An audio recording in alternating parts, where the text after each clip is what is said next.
জমির এগোরের ক্ষেত্রফল বের করার পদ্ধতি। একটি জমির চারদিকের মাপ ভিন্ন হলে গড় পদ্ধতিতে ওই জমির ক্ষেত্রফল কিভাবে বের করতে হয় তা আমরা আগের ভিডিওতে দেখিয়েছিলাম। কিন্তু ওই পদ্ধতিতে একটি প্রাথমিক ধারণা পাওয়া গেলেও অ্যাকুরেট ক্ষেত্রফল পাওয়া যায় না। আজকে আমরা দেখব জমির অ্যাকুরেট ক্ষেত্রফল কিভাবে বের করতে হয়। তো এখানে একটি জমি 4টি বাহুর মাপ দেওয়া আছে এবং মাঝখানে একটি কোনাকুনি মাপ দেওয়া আছে। প্রথমে আমরা জমিটিকে 2 ভাগে ভাগ করে নেব। ধরি এটা জমি 1 এবং এটা জমি 2। আগে আমরা জমি 1-এর ক্ষেত্রফল বের করব। জমি 1-এর ক্ষেত্রফল সমান, সূত্র হলো √s into s minus a into s minus b into s minus c। ধরি a হলো 145.08 ফুট, b হলো 120 ফুট এবং c হলো 70 ফুট। আর s এর মান আমাদেরকে আলাদাভাবে বের করতে হবে। s এর মান বের করার সূত্র হলো s সমান a plus b plus c by 2।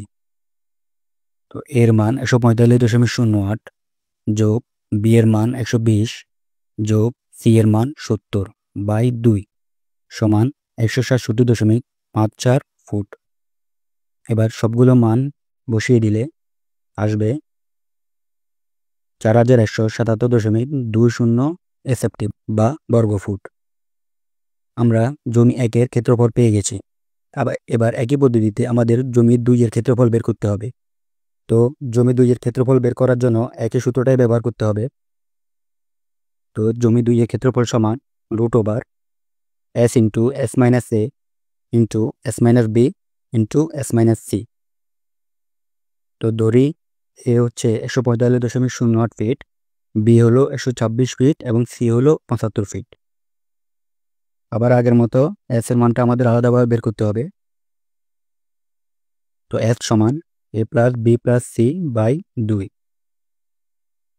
তো এ সমান 145.08 ফিট যোগ বি সমান 126 ফিট যোগ সি সমান 75 ফিট বাই 2 সমান 173.04 ফিট। এবার আবার আগের মতো সবগুলো মান আমরা বসিয়ে দিলে আসবে সমান 4723.65 এসএফটি বা বর্গফুট। অর্থাৎ আমরা জমি 2-এরও ক্ষেত্রফল পেয়ে গেছি।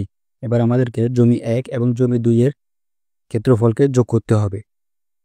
জমি 1 যোগ 2-এর ক্ষেত্রফল সমান 4177.20 যোগ 4723.65 সমান 8900.85 এসএফটি বা বর্গফুট।